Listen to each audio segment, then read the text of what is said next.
হা হা হা, আমি এসে গেছি। কে আপনি? আমি আজরাইল।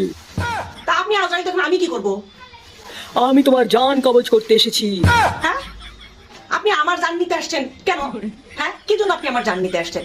আপনি যদি এখন আমার জানটা নিয়ে নেন, এই যে আমার পুরো সংসার, সামনে ঈদ, দুনিয়ার কাজ, থালা বাসন মাজা, ঘরের কাজ বা প্রত্যেকটা ঘরের কাজ কে করবে? আপনি করে দিবেন?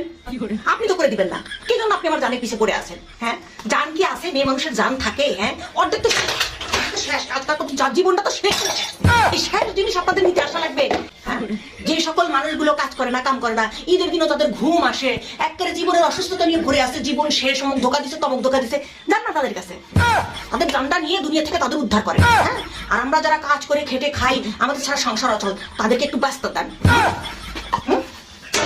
জান তো জনাব আজরাইল সাহেব, আপনি জান যান।